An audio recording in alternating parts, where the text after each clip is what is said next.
The attendant's expression carried a tightness that didn't belong on a luxury airline. Lips pressed too thin, shoulders curling inward, eyes avoiding both mother and daughter. She held the tray not like food, but like evidence. I had the chef smell it, she said quietly. He insists nothing is wrong. Avery's jaw locked. Grace's fingers curled in her lap. A blind woman could read a lie by the air it traveled on. He's wrong, Avery answered. My mother could have gotten sick. Something behind the attendant's eyes flickered. Not guilt, not remorse, irritation. Perhaps it's just your perception, she said, voice clipped.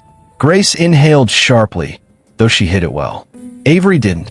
My perception. She leaned forward. My mother can't see what she eats. She trusts the rest of her senses. And I trust mine. Cabin chatter hovered nearby, a bubble of first-class detachment, unaware that a fuse had officially been lit. The woman's smile thinned to a taut thread. We have limited meals tonight. That's the only pasta option.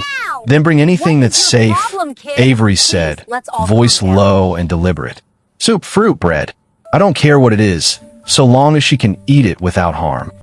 The attendant's eyes flicked to Grace, and something about the glance, dismissive and almost bored, carved a line down Avery's spine. Before the woman could walk away, Grace spoke, quiet, gracious, heartbreakingly dignified. If it's too much trouble, dear, I don't need anything. It was the kind of sentence that shattered Avery every time, not because it was dramatic, but because her mother meant it. Blindness had pushed her into shrinking, apologizing, disappearing to make others comfortable. Avery turned sharply to the attendant. It isn't too much trouble, she said. Do your job. The attendant stiffened, and for the first time her eyes met Avery's fully. A cold flash passed through them. I'll see what I can find, she muttered before sweeping the curtain aside. The moment she disappeared, Avery exhaled slowly, the kind of breath that burned. Grace angled her face toward her daughter, voice soft. She probably didn't mean anything by it. Avery wished she could believe that, wished she could chalk it up to bad training, a long shift, anything but the truth she sensed deep in her bones. She served rotten food to a passenger with a disability, Avery said. That's not a mistake. That's carelessness. Grace squeezed her hand gently. The touch that used to guide Avery when she scraped knees, when she cried over lost math homework, when heartbreak first entered their front door. Now the roles had reversed, and every squeeze held the secret ache of that shift. You can't protect me from everything, Grace whispered. I can try, Avery said, a vow, a promise, a prayer. Clouds rolled beneath them like oceans folding into themselves. The plane hummed forward, oblivious to the storm in seat 2A. Minutes stretched, long enough for Avery to wonder if the attendant was ignoring them completely. She scanned the cabin. People scrolled phones, watched movies, ordered wine, existed in their own sealed worlds. No one here could imagine that a single lukewarm meal could carry humiliation with it, the kind that stings harder when sight has been taken and self-worth hangs by threads. Grace cleared her throat faintly. Maybe I should have eaten at the airport. Avery slid an arm around her, leaning her forehead lightly against her mother's temple. You shouldn't have to be careful everywhere we go. People should just care. That truth vibrated between them, small, fierce, unyielding. And here, dear listener, I have to pause and ask you something from the heart. If you watch this unfold in real life, what would you have done? Would you stay quiet, hoping someone else spoke up? Or would you stand beside a stranger who needed defending? Tell me below. And if you've ever done the right thing when no one was watching, tap like, not to brag, but to remind the world kindness still counts. Just as Avery laced her fingers around her mother's, the curtain rattled again. The attendant returned, but not alone. A man in a charcoal vest and crisp shirt followed behind. His badge gleamed, lead purser. Miss Carter, he said, voice polite but wary. I understand there's been a concern about your meal. Avery sat a little straighter, the steel in her spine unmistakable. There's more than just a concern, she replied. The food was spoiled, and your attendant implied we imagined it. The purser dipped his chin, lips tightening. I'm here to address it properly. He set down a tray, Sliced fruit, warm bread, bottled water. Simple, safe. It should have eased the tension, but Avery felt the room tilt. Why had it taken escalation? Why hadn't her mother mattered on first ask? The purser's voice turned clinical. We'll remove that meal badge from service as a precaution, and we apologize for any discomfort. He glanced at Grace, looked away too quickly. Grace nodded graciously. Avery remained still, watching them both. "Thank you," she said finally. But an apology isn't enough if someone can't do their job. The attendant's nostrils flared. The purser cleared his throat. "We'll complete an internal review.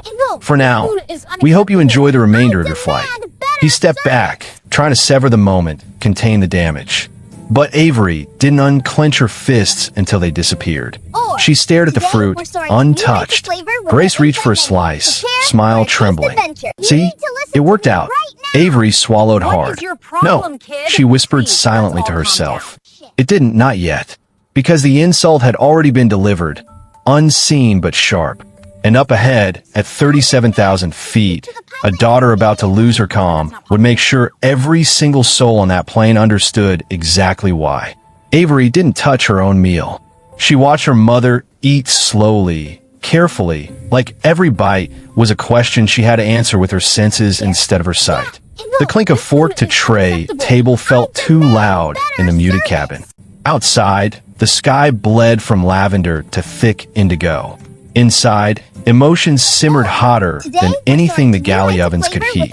Grace lifted her chin toward the window, toward the world she could no longer see.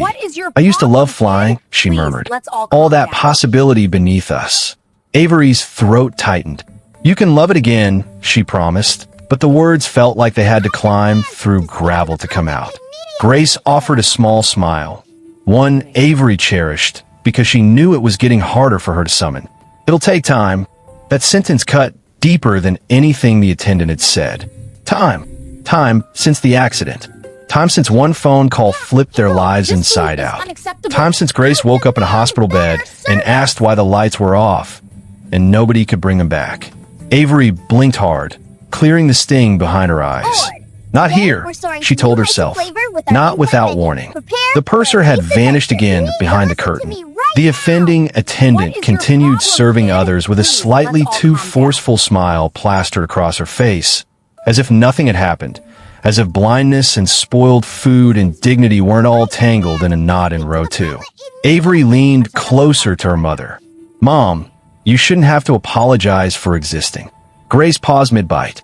"I'm not apologizing." "You try to let her off the hook."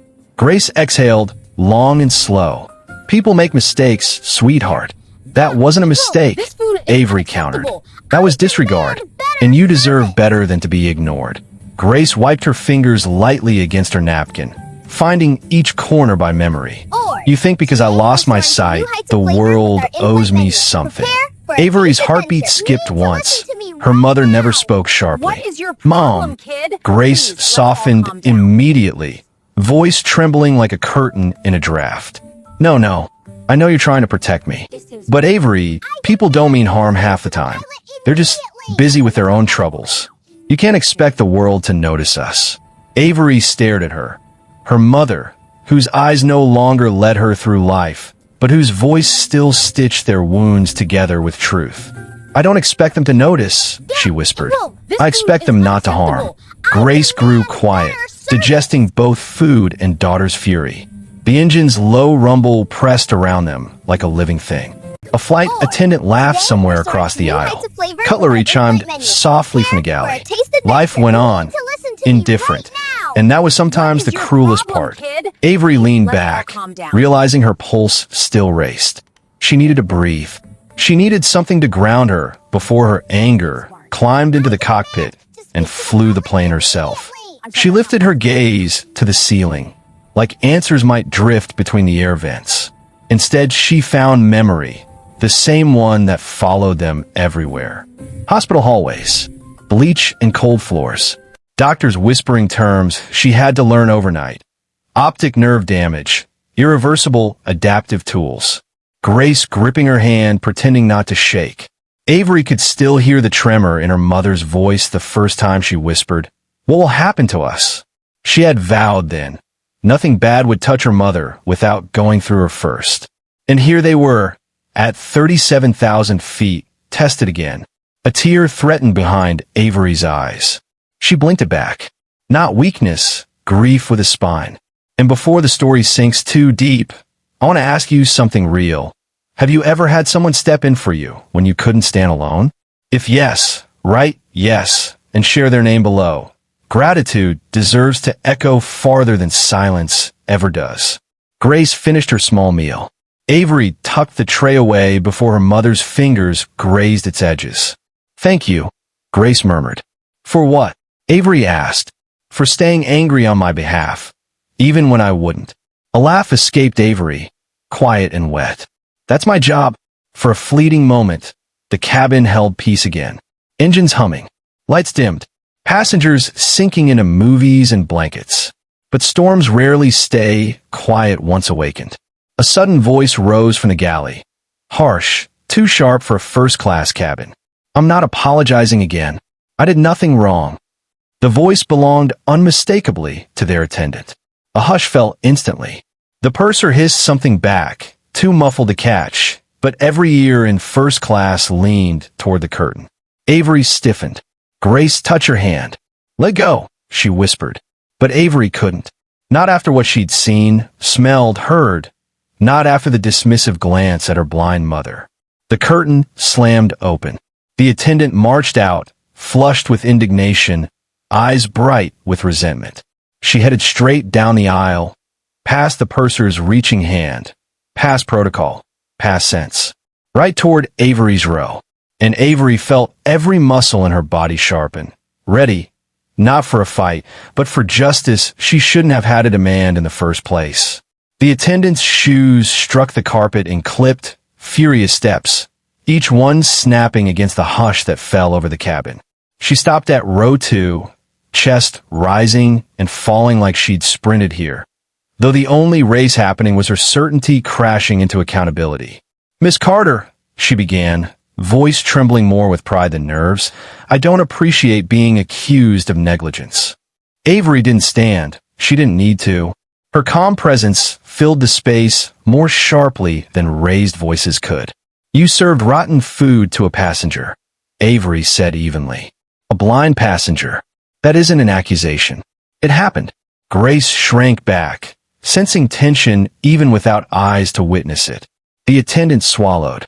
I checked. The kitchen checked. There was nothing wrong with that meal. Avery held her gaze. You smelled nothing spoiled. There was the faintest hesitation, tiny but telling.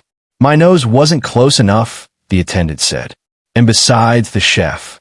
Avery cut her off softly, the sound silk, the meaning steel. My mother deserves caution, not excuses. The attendant's lips curved into a brittle smile. We can't cater to personal sensitivities. Grace flinched as if she'd been physically struck. A ripple spread through the first-class cabin. Passengers sitting straighter, ears burning open. Avery's voice dropped lower, colder than cruising altitude air. You think blindness is a sensitivity? The attendant didn't answer fast enough, and in that silence, the truth bled through. Her chin tipped upward. I'm just saying, we can't redesign service for one person. One person, Avery echoed. Her heartbeat thudded, not in fear, but in righteous clarity. You served rotten food to the only person on this plane who couldn't see it coming. Grace's fingers curled tightly around her daughter's wrist. Silent plea, or strength, or both.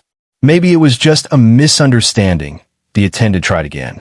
No, Avery's voice sliced the space clean. This isn't about misunderstanding. It's about respect. The attendant inhaled, sharp, but Avery pressed on.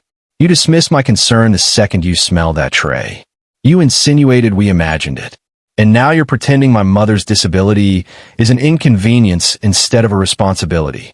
For a heartbeat, even the engines seemed to quiet, listening. Grace spoke then, gently, painfully. I don't want trouble, just kindness. The attendant blinked, thrown by the softness. Avery felt something inside her twist. Not anger this time, something deeper, older. This was what her mother had learned to do ever since losing sight. Shrink her needs. Take the smallest space possible. Apologize for existing. No more. Avery stood slowly, shoulders back, voice steady enough to steady others. You don't need to apologize, she told her mother, then turned to the attendant. She doesn't owe you smallness because you failed her. That line landed like thunder. The attendant's face flushed crimson, shame, rage, confusion, all mixing into something volatile. Passengers stared, not at Avery now, but at the woman who thought dignity was optional. The purser appeared again, eyes wide, sensing disaster mid-ignition. Clara, that's enough. But Clara, now armed with the wrong kind of pride, wasn't done. I've been flying for 7 years, she snapped. And never, not once, has someone tried to get me fired over a meal. Avery felt the words sink into her like hooks. Fired, as if she'd planned vengeance when all she wanted was safety. No one mentioned firing, Avery said softly. But Clara wasn't listening anymore. She'd built herself an enemy, and she needed Avery to fill that space. You're overreacting, Clara insisted. Most passengers would have just eaten something else. Avery stared at her for a long, aching second, not with fury, but with sorrow. Because this wasn't just a bad moment. This was a person who couldn't see past her own reflection to recognize harm already done. She spoke carefully, letting every syllable carry truth. My mother lost her sight in an accident. She already navigates a world designed for everyone but her. And tonight she trusted you, a stranger, with the simple act of feeding her. Her voice trembled, not with weakness, but with love too big to contain. And you serve her danger. And then you dismissed it. Clara blinked, her certainty draining just an inch. Avery exhaled, soft, steady, then turned to the cabin. If anyone here has ever had to defend someone they love, someone the world overlooks, tell me I'm wrong.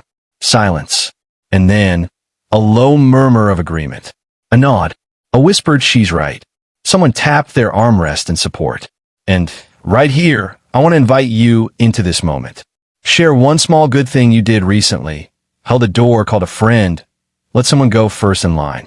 Write it below, not to brag, but to remind every stranger reading that kindness still breathes. Your single story might lift someone in the dark tonight. Clara's chest rose and fell faster now, the reality beginning to seep under her skin. I didn't mean, she started, but then the intercom crackled to life. A voice from the cockpit. Lead crew, report to station. Turbulence ahead.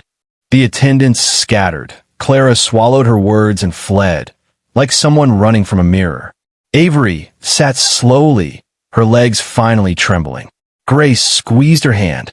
I'm proud of you, she whispered. But even with the validation, Avery knew something was unfinished, something that would not remain polite or contained. Because sometimes turbulence starts inside a cabin long before the wings hit wind. The seatbelt sign dinged 3 times, a sound too calm for the energy suddenly alive inside every row. The plane shivered once, twice, like a giant stretching in its sleep. Passengers gripped armrests. A hushed announcement followed. Just a patch of rough air. Please remain seated. But Avery felt it. The turbulence outside had nothing on the turbulence inside her chest. Grace leaned back, fingers lightly ghosting over her daughter's. It'll pass, she murmured, a phrase she'd used on scraped knees, broken hearts, funerals, and now shaky flights. Avery squeezed back, grounding herself in that voice. Yet the calm didn't last. Clara, flustered, rattled, wounded, appeared once more in the aisle. But now her mask had cracked. Her cheeks were blotched red, her hair slightly loosened, and her hands shook as she straightened her uniform. She wasn't looking for Avery this time. She was avoiding her. The purser shadowed her steps, hovering close, whispering instructions meant to act as guardrails. But Clara wasn't following rails anymore. She was running on raw nerves. The plane jolted harder. A glass rattled. Someone gasped. Clara stumbled, and steadying herself, she turned, right toward Grace. Her voice came out louder than intended, frayed and public. Look, I said I was sorry.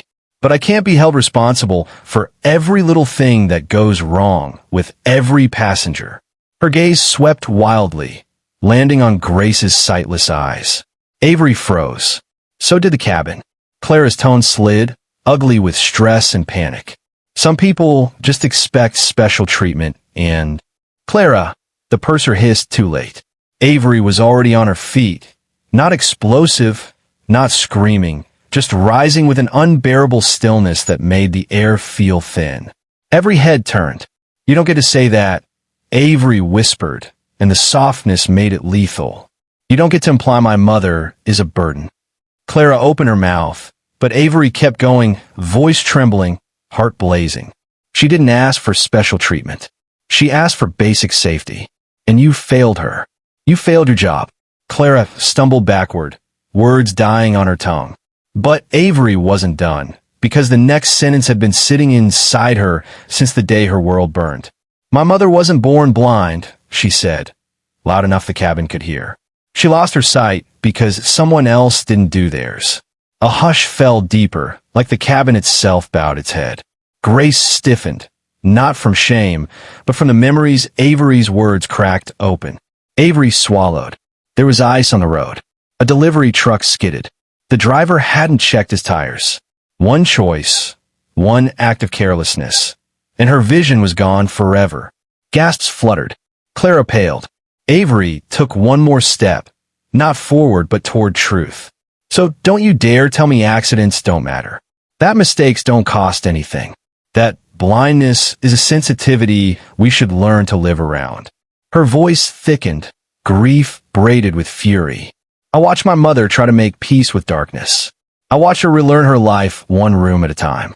And I will not let anyone treat her like less than human.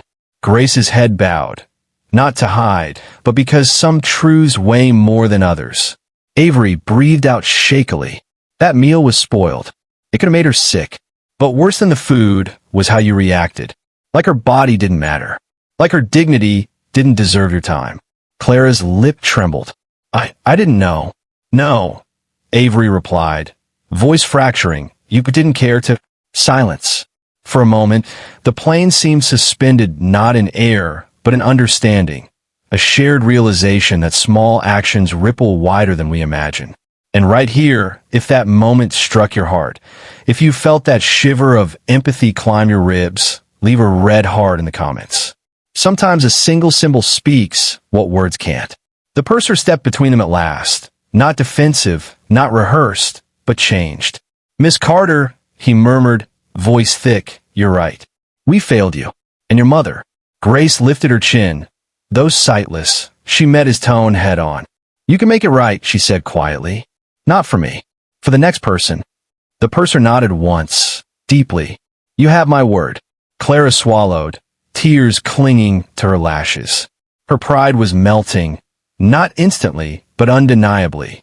The turbulence eased as if the sky itself exhaled. Avery eased back in her seat, shoulders finally dropping. She reached for her mother's hands, the same hands that once guided hers, and held them like anchors. Grace whispered, voice trembling, I wish your anger didn't always have to save us. Avery closed her eyes. I wish that too. But something had shifted, not just in them, in every soul watching. And as the plane steadied into smooth air, Avery felt an unexpected truth flutter at the edge of her chest. This wasn't over, not by a long shot, because the world might ignore quiet pain, but it always hears when someone finally stands tall and refuses to sit back down. The cabin finally quieted, but the quiet felt nothing like peace. It was a held breath, a collective pause, like everyone sensed the ground under their feet had shifted, even though they were still miles above ground. Grace slid her hand along the armrest, locating her daughter by touch, not sight. You didn't have to tell them, she murmured, voice soft and trembling. About the accident, about all that pain. Avery turned, surprise flickering across her face. Yes, I did, she whispered back. Because no one sees you unless they're forced to look. Grace tilted her head. Her eyes, once bright windows, now milky and unfocused, catching light she could no longer read. I don't need the world to see me, she insisted. A heartbeat passed. I just need you. That sentence, spoken quietly enough for only one heart to hear, nearly broke Avery wide open. She forced a steady breath, tucking her mother's blanket closer around her shoulders as if it could shield her from the truth. You deserve more than just me, she said. You deserve strangers' respect, too. Something like pride and sadness braided together in Grace's expression. Meanwhile, 2 rows back, a businessman fiddled nervously with his cufflink. Across the aisle, a college student blinked glassy eyes, as if replaying Avery's words in her mind. Someone sniffled. Someone else shifted uncomfortably under the weight of their own memories. A cabin full of strangers had been pulled into one woman's darkness, and suddenly realized they'd been spared it. The seatbelt sign went off. The bell chimed, releasing everyone from stillness. Clara moved through the aisles again, but something fundamental had changed in her. Her steps were smaller. Her head bowed slightly, not in shame alone, but in relearning, that painful, necessary first step toward empathy.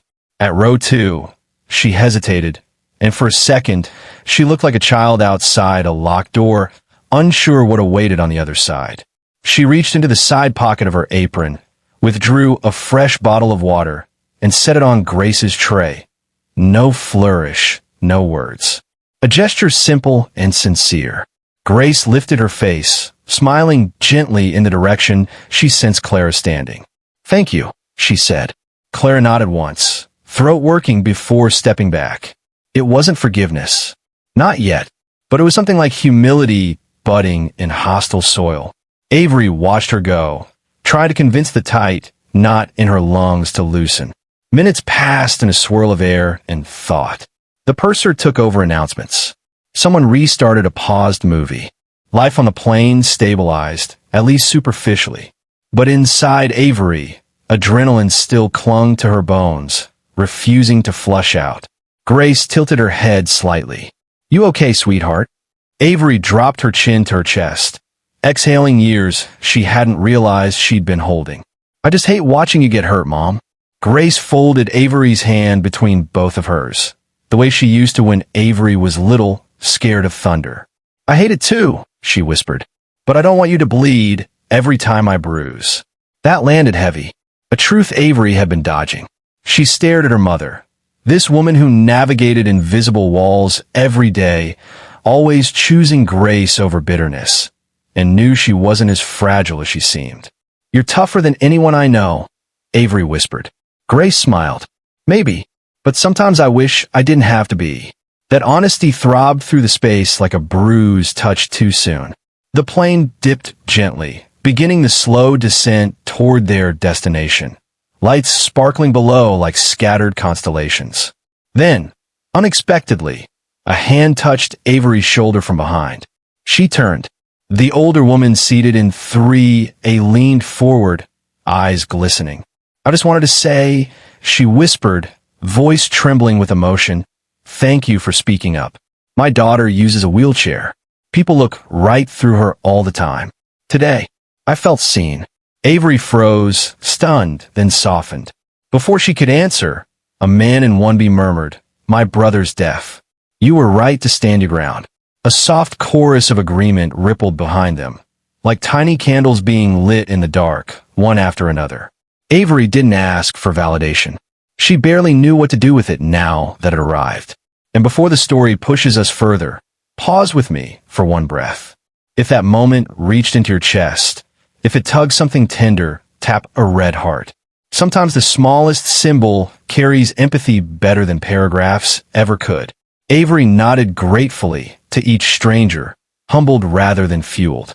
She sat back down, pulse slower now, the cabin no longer feeling like an arena, but a shared human space. Grace ran her thumb along her daughter's knuckles, tracing gratitude she didn't voice aloud. See, she whispered softly, you're not fighting for just me anymore. Avery stared forward, eyes burning. Somehow, without meaning to, she'd carried more than her mother's dignity. She'd carried others' stories too. And yet, in the soft glow of cabin lights, another thought coiled in the back of her mind. They were landing soon, and consequences would be waiting at the gate. Because storms don't disappear just because the seatbelt sign does. Sometimes, the hardest turbulence comes after you touch ground. The wheels hadn't touched down yet, but the weight of landing pressed on everyone's shoulders. The cabin lights brightened slowly, shifting from sleepy dusk to something clearer, more revealing. Grace tightened her belt by touch alone, motions practiced and graceful despite the years spent relearning the world without sight. Avery angled toward the window, watching pinpricks of city lights swell into a glittering map below. She should have felt relief. They were almost there, almost done, but her chest felt no lighter. Grace sensed it immediately. "You're still carrying something," she whispered. Avery swallowed. "I don't know how to put it down." Grace smiled faintly. "You've been lifting too much for too long." Outside, the plane dipped into its final descent, angling through thick clouds that curled like gray smoke around the wings. Inside, emotions swirled heavy as cabin pressure. The purser approached quietly, not with authority this time, but humility. "Miss Carter," he said softly, "I wanted you to know, a report has already been filed. We're going to investigate what happened tonight." Avery nodded, jaw tightening. She wasn't surprised. She'd expected protocol. But something inside her recoiled at the idea of punishment being the only answer. Grace turned her sightless gaze toward the voice. "Will it cost her the job?" she asked gently. The purser hesitated. Depending on the findings, it could. Avery felt Grace's hand slip from hers, as if pushed by invisible wind. Her voice pinned both of them to their seats. "That won't change what happened to me," she said. "And it won't stop me from being blind tomorrow." Avery turned sharply. "Mom!" Grace lifted her hand slightly, a small request to let her finish. "I don't want anyone else to get hurt because of tonight," she said. "But I don't want to be the reason someone loses their livelihood, either." The purser exhaled, not expecting mercy. Most passengers wouldn't say that. Grace smiled sadly. Most passengers see differently. He nodded and retreated, shoulders bowing under new responsibility. Avery stared at her mother, torn between admiration and frustration. "How are you still so gentle with people who fail you?" she whispered. Grace turned toward her. Though her eyes saw nothing, they still felt piercing. "Because anger won't give me back what I lost," she said. "But grace might give someone else a chance not to lose themselves." Avery sat very still, the words threading through her ribs like needles and light all at once. The plane jolted, then steadied as wheels kissed the runway. A smooth landing that trembled lightly through the floor. A collective sigh fluttered across the cabin. Relief, tension unwound, the strange camaraderie of shared altitude falling away. Thrust reversed. Flaps opened. They slowed. Avery braced herself. Taxiing felt slow, slower than any descent, slower than heartbreak, slower than forgiveness. The seatbelt sign chimed off, and passengers stirred like awakening birds. But Avery didn't stand. Neither did Grace. Clara appeared again, tentative, carrying something invisible but heavy in her expression. Her eyes were rimmed red. Her voice, when it came, trembled like a long-held truth finally cracking free. "Miss Carter, Mrs. Carter." She swallowed hard. "I'm sorry. Not defensive, not performative, just naked truth." Avery studied her, really saw her, the way Grace always had. "You hurt us," Avery said quietly. Clara nodded, shame swimming in her gaze. "I know. I didn't listen when it mattered. I didn't think past myself." A shuddering breath. "But I heard every word you said after." Grace reached out blindly. A gesture Clara understood instantly and moved closer to receive. Their hands touched. A light, trembling meeting of skin and apology. "You won't forget this," Grace murmured. Clara shook her head. "No, I don't think I'll ever serve a meal again without thinking about tonight." Avery felt her throat close, the rawness, the humanity, the possibility. "And before the moment slid past us, I want to know your truth. Could you forgive someone who hurt you like this? Type forgive if you believe in second chances, or never, if it would be too much to ask of your heart. No judgment. Honesty matters more than perfection. Clara stepped back, retreating down the aisle not as someone fleeing, but as someone changed, bruised, but maybe better. When she disappeared behind the galley door, Avery turned to her mother. Tears finally slid hot down her cheeks. "You're right," she whispered. "You always are." Grace squeezed her hand. "No, I just see differently now."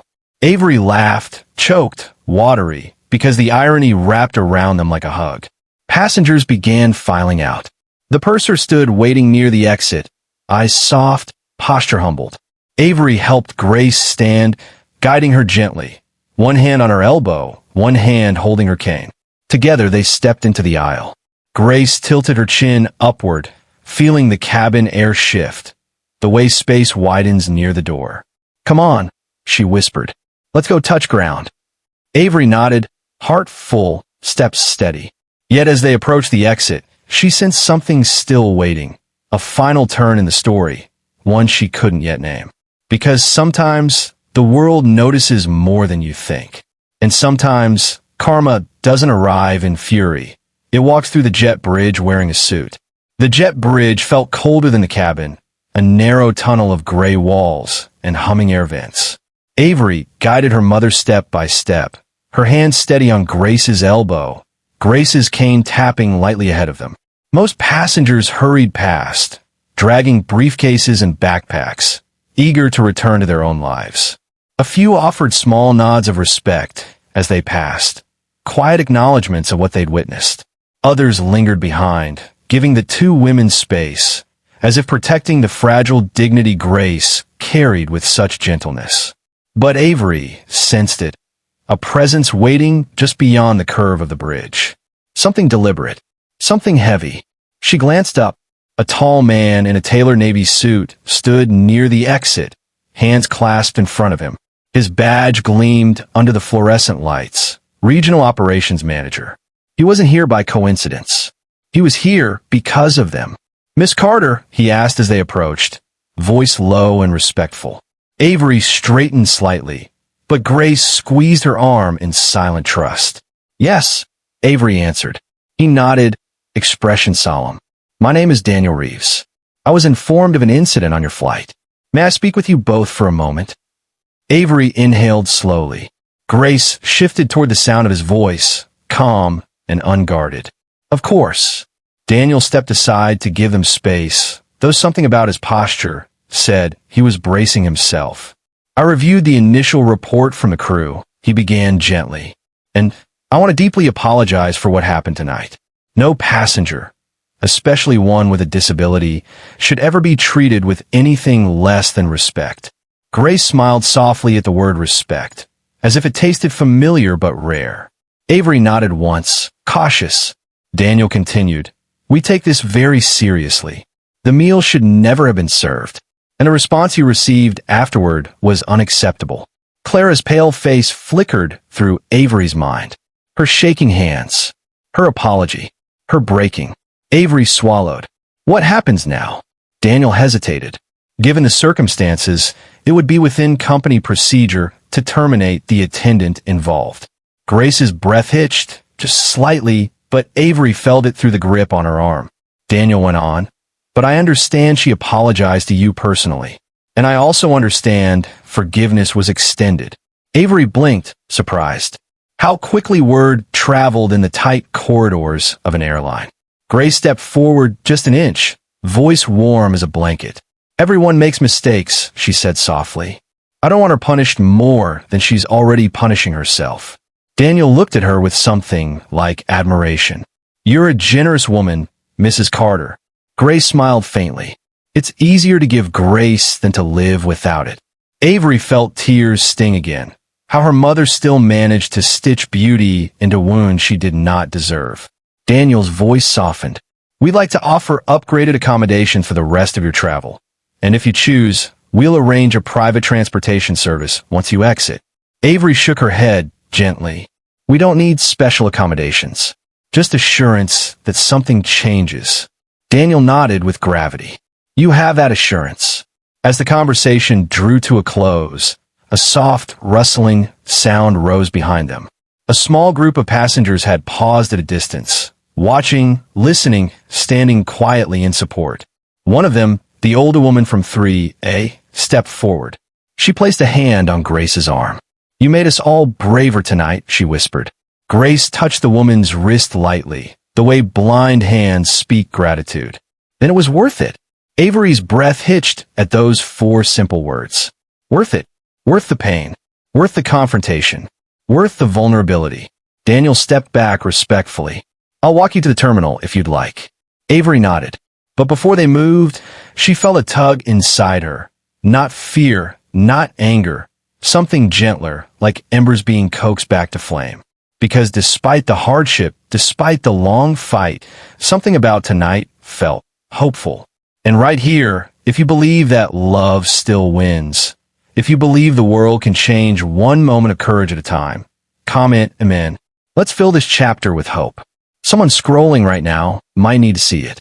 Avery and Grace continued down the jet bridge, Daniel walking quietly beside them. Grace held Avery's arm, chin lifted as if she could see the world waiting ahead. When they stepped into the terminal, a wave of warm air hit them. People hurrying, announcements echoing, the world moving on.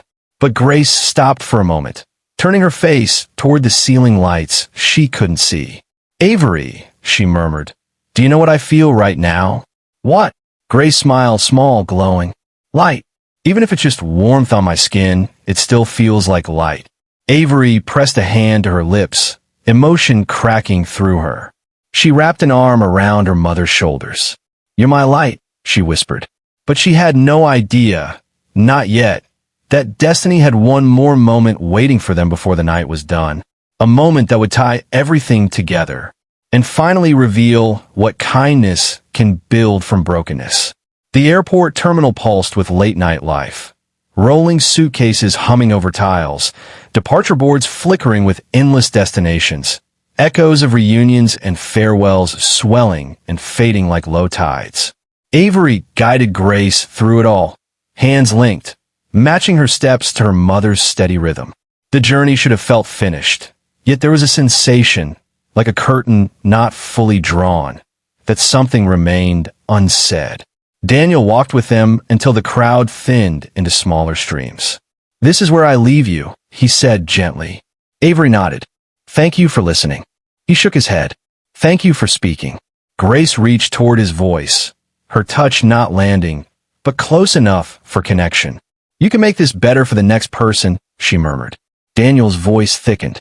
"I intend to." He stepped away, disappearing into the airport's endless buzz, leaving mother and daughter standing in the crosscurrent of a world still spinning. Avery took a breath. "We should get a cab." But Grace didn't move. Instead, she turned her unseeing gaze to nowhere and everywhere at once. "Someone's watching us," she murmured.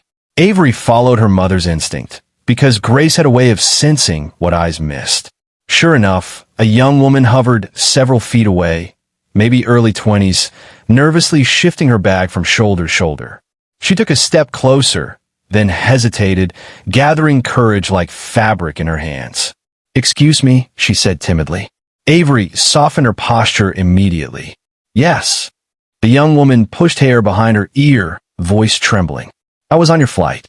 I heard everything." Her eyes filled, bright with something too tender to hide. "My twin brother is blind, and he thinks the world has forgotten him." Grace smiled, a slow, gentle upturn, sensing exactly what the girl meant without seeing her. The girl swallowed hard. "Watching you, watching how fiercely you love your mom, it gave me hope I didn't know I needed." Her breath quivered. "So, thank you for reminding me he's not alone." Grace stepped toward the voice, hand lifted in invitation. The girl met it instantly, squeezing lightly. A stranger and a stranger, connected through threads only the heart can see. "Tell your brother," Grace said softly, "that blindness changes how you move, not who you are." The girl nodded, tears spilling now. Then she hugged Grace, careful, reverent, before whispering, "You're both heroes," and slipping into the crowd. Avery stood stunned, warm from the inside out. "I didn't expect." Grace finished for her with a laugh. "To matter?" Avery blinked. "Like this." They resumed walking, but Avery could feel it now. The weight she'd carried since the accident had shifted, redistributed. Maybe she didn't have to hold all of it anymore. Outside, cool night air greeted them, crisp and smelling faintly of wet pavement and jet fuel. Cars rolled up, headlights slicing through the dark. Grace inhaled deeply. "Do you hear that?" Avery listened, distant sirens, honking horns, laughter, footfalls. "The city?" she asked. "No," Grace whispered. "Life." Avery laughed through a tear. "You're impossible. And you love me for it," Grace teased. They moved toward a waiting taxi, driver stepping out to assist before Avery could ask. Grace felt her way into the back seat, smiling as if she could see every face she'd met tonight. Avery slid in beside her, closing the door with a quiet click, the sound of a chapter ending. But before the ride pulled away, Grace spoke, voice threaded with gentle wisdom. "You know," she murmured, "before I lost my sight, I thought seeing was everything. But darkness taught me something brighter." Avery turned. "What's that?" Grace felt for her daughter's hand and held it close. "That the world may not always be kind, but a single act of courage can shake it awake." Avery pressed her forehead against her mother's temple. "I'm so glad you're mine." Grace smiled. "And I'm glad you're still my eyes." The taxi rolled forward, city lights streaking past windows Grace could not see but felt in her bones. And before this story leaves us, if you felt the journey in your heart, don't scroll away quietly. Tap like, not for me, but for Grace, and for everyone who has walked through darkness with their chin lifted. Let that click be your whisper to them. I see you. As the car disappeared into the night, the world kept moving, unaware it had been nudged a little closer to compassion. Two women held hands in the back seat, one blind, one warrior, both carrying light. And somewhere in the sky behind them, the plane they'd left behind sliced onward through the dark. Brighter now for the stories it had collected. End.